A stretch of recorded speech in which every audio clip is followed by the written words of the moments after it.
Welcome to the TIMFD podcast. Today is my favorite day is about appreciating every day as it comes, no matter what life throws at us. We hope that this podcast speaks to you. And if it does, please like, share, and comment.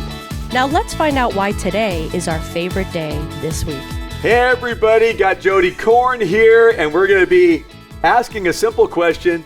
What is Theo-ology, and how does it affect you with your relationship with God? So he jokes about this a lot. Jody is in pretty much every ministry in the church other than the women's ministry, basically. Thank God he's not. This went dark really quick, yeah. But he's been in a lot of different ministries, from children to youth to adult prayer ministries, fixing things, doing all that kind of stuff, building some of our stage. And so, but you grew up in the church, and so I'd like to kind of get there, and then we'll get into what Theo-ology is, and we'll discuss that a little bit. But tell us your background. You're a Tampa person. Yes, I am a native of Tampa.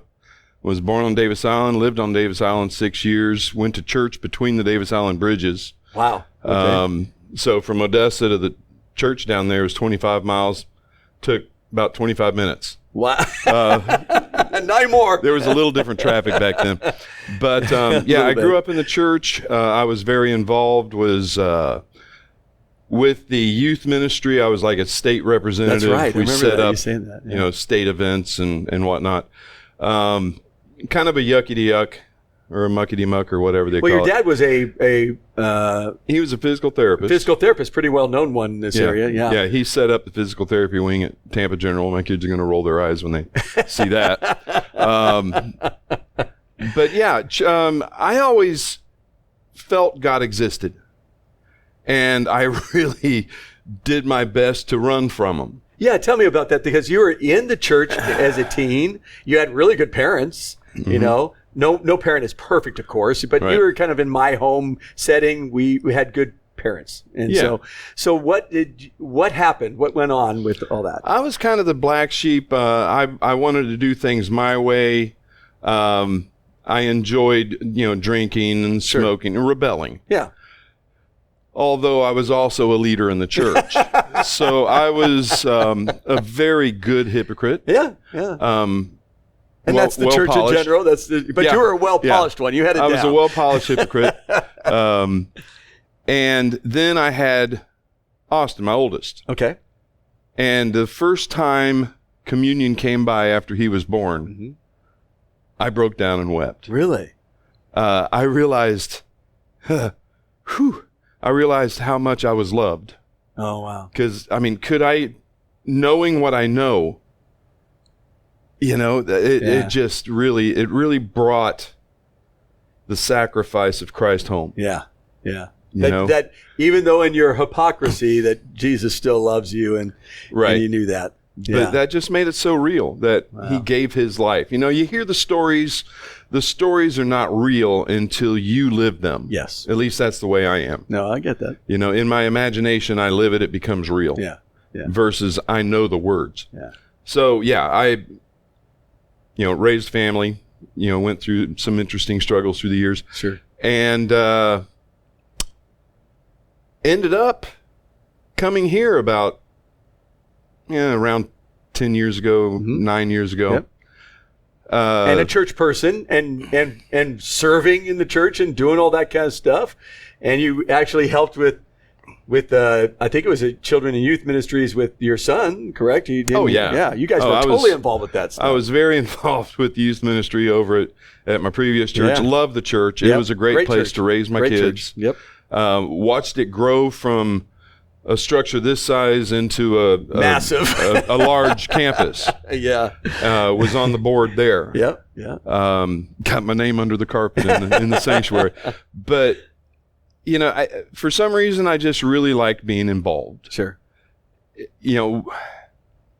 There's always the thought, well, I can keep an eye on my kids. It was more than that. Love is such an interesting word. Mm-hmm.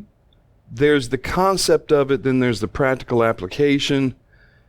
And I just felt like the more I could serve, the kids also liked me. Yeah, I was going to say, you're kind of a big kid at heart, too. Oh, yeah. And you can relate with them. And I've seen you do that with very young kids, and I've seen you do that with teenagers. Mm-hmm. That's a kind of a rare breed to be able to do that kind of thing where you can kind of hang out with them. But at least what I see, you kind of understand them because you grew up in the church, like you said, and there was the hypocrisy involved, and you understand that. You understand that world. And I think the kids know you understand that, which to me is interesting, very interesting. So for you, you grew up in the church, you served in the church, you served after you became a dad, and you did that for a long time. But you've talked to me about the idea that you weren't really like in the Word of God. You had all the tools, right? As a Christian, you knew what to do. Oh, I had the toolbox. But it was closed and sitting next to me. Yeah. Isn't that wild? I didn't know how to open it and apply all this knowledge. Yeah. And so something happened, and that was before you came here. There was something that happened with you. I know you got involved with the prayer ministry too, and you and what triggered you to want to get into the Word of God again? I mean, it's been about 13, 14 years ago. Okay. I just had a year where I was doing this Identity and Destiny, Finding Your God-Given Sweet Spot workshop. Okay. I was doing a Master Mentors class, how to become a mentor.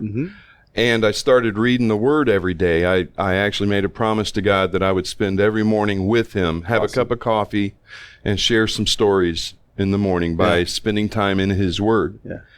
And after a few years of that, Celebrate Recovery came on my radar. And I was already getting excited about God.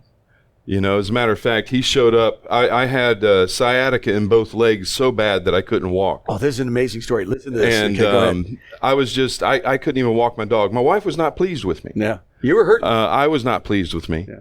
And on a Saturday about 3 o'clock, I'm laying on the sofa all by myself, and I just looked up at the ceiling of the house, and I literally cried out in a loud voice, "What do you want from me? Yeah.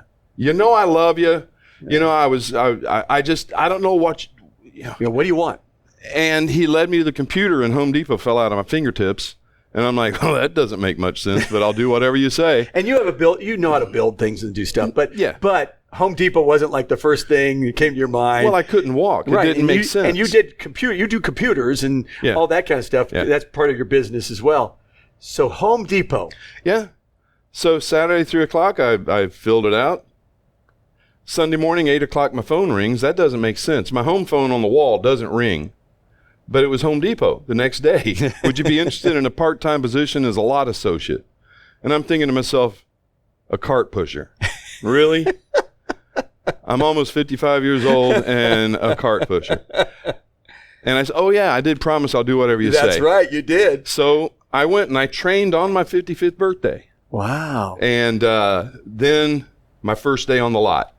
I was so ashamed of what I was doing. Here I am wearing an orange apron at 55 years old, pushing carts. What a loser. And your legs are a mess. All I could see, I can remember seeing my feet as I walked.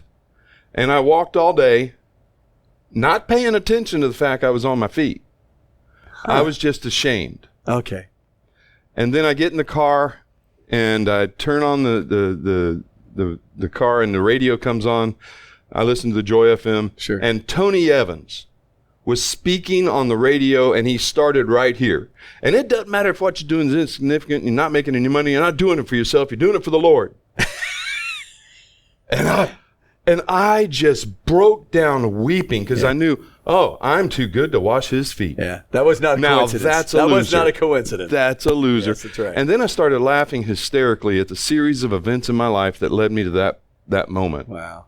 So the next day I get there and I get out of the car. It's kind of like God lifted me by my shoulders and my back straightened out and I felt blood rushing back to my feet. And I'm like, wahoo, I'm going to push carts for Jesus. Isn't that wild? And I just had a party in the lot that day, just throwing mulch and concrete and pushing carts and everything. The first week I was there, it was a 6-day week, and I walked 93 miles. Wow. From a cripple to 93 miles. The humble yourself before the Lord, He'll lift you up. Yeah, and so Home Depot has a very special place in my heart. Yeah. I met Jesus in the parking lot at Home Depot. And you have also helped other people see Jesus in the parking lot and pray for them and be there for them. I've heard so many stories of opportunities you've had just to talk to people and pray for them at Home Depot. Yep. It's an awesome thing. So I think one of the things we want to get across here as we get into Theo here, but is that in whatever we do, God's going to teach us something, whatever it is. Yeah. And you were in a crippled place. God said, I'm going to humble you a bit. Mm-hmm. And then you were willing to be that humbled. And then your body was able to come back. You're one of the strongest guys I know naturally around. And this guy he does stuff that I would go, I'm going to die if I do that, outside the way you do stuff. God has definitely done something with your body. Never had surgery or anything. It's crazy. It's crazy. It's God. It's a God thing. So basically you went, and from there, you're reading the Bible. This goes on. And you somehow showed up to Celebrate Recovery. And how'd that all work out? Because you really didn't need it, because you're reading the Bible, you're in studies, you're doing the mentor things. I had become perfect. Yeah. Oh, man, I had it together so much. God had healed you. Did all this stuff. Yeah. No, my wife had a particular struggle that she was finding recovery over, and she was like, you should really do this. I'm like, I don't know. But we were in counseling at the time, and the counselor goes, you should go. I'm like, okay. So I decided to come here to prove I didn't need to be here. I literally, in my mind, I thought, well, I will go, I will share, and everybody will go, what are you doing here? Yeah. And then I'll leave. And again, just like the Home Depot, whatever you say. Whatever you say. So I come, and lo and behold, I discover I'm really quite a mess. Yeah. I had some anger issues. Mm-hmm. I mean, there's a hole in a door that reminds me of that. From that. I've got some serious codependency issues and people pleasing. All of these things that are based on me trying to control the world. And as I'm not capable. None of us struggle with that. I'm not capable of doing God's job. Yeah. Yet the more I try, the more frustrated I get. No kidding, huh? It's hard. And it created just a spirit of anger that I was not aware of. Yeah. I thought the world was just frustrating me because it was broken and it wasn't accepting my fix. I love that. It's just interesting the way God finds of humbling and how easy it is to be arrogant. Yes. I mean, I really thought I had it together. And now I'm addicted to recovery because it's so much fun to peel back yet another layer of, oh, wow. Yeah. That's pretty silly. Yeah. Yeah. But you can't see it until you see it. Yeah. Absolutely. So, been in CR for a while, and you've been in CR with me. Basically, I've been here this long, and we've both been going through different stuff. A lot of it has to do with control. Oh, yeah. And we both know ours. And honestly, we have a lot of men now in CR, all different ages, from guys that are 18, because that's when you can go into it, all the way to 70s, and the theme always seems to be kind of that control factor with a lot of guys. And if it's from drugs to alcohol to porn to food, or the fixing codependent, people pleasing, not saying anything, it's just what we do. And I thought that was kind of interesting that you and I are kind of the microcosm of the CR men's ministry here. Yeah. We really are. All right. So from there, you got an interesting job.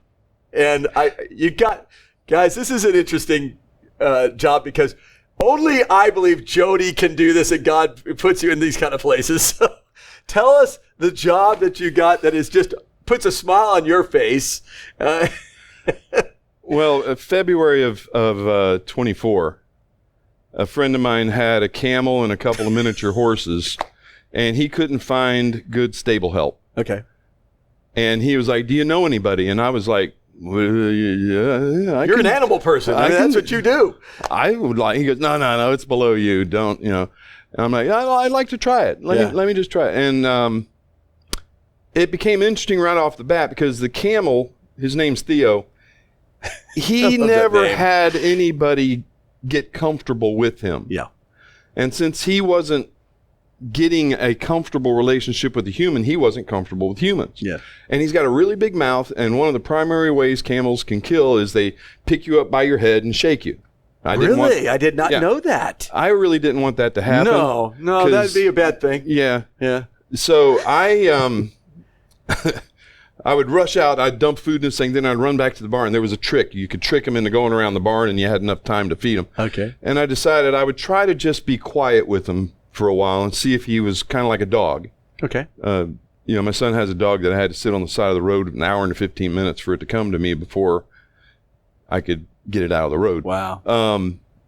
But I did that, and after about a month, 6 weeks, Theo, he's got this split upper lip. He comes around the end of the barn, and I'm just standing there in the stall ignoring him, but I can see in my peripheral, if he opens his mouth, I could, no. And he'd would. So I kind of had that. Okay. I was guiding him. Yeah. The only negative response was him opening his mouth towards me, and nope. And he would, oh, okay. Big goofball. So he came around, and with his upper lip, he just kind of came in, and he just kind of tickled my cheek. And then he kind of tickled my chest. And then he just puts his nose under my arm. Oh, wow. And I'm going, hey, buddy. So this is a camel that would not be near you. Nope. And then slowly over time, you took your time. I just stood quietly, and I had to remove all thoughts from my mind. Mm-hmm. I was creating pictures in my mind of clouds that didn't exist. Sure. Because I didn't want any attention on him. Yeah. Let him come to me on his terms, not mine. Sure. And he did. And now we just have the greatest relationship. He's my buddy. What's funny is that, and I think you and I have talked about this, God is there. His arms are always wide.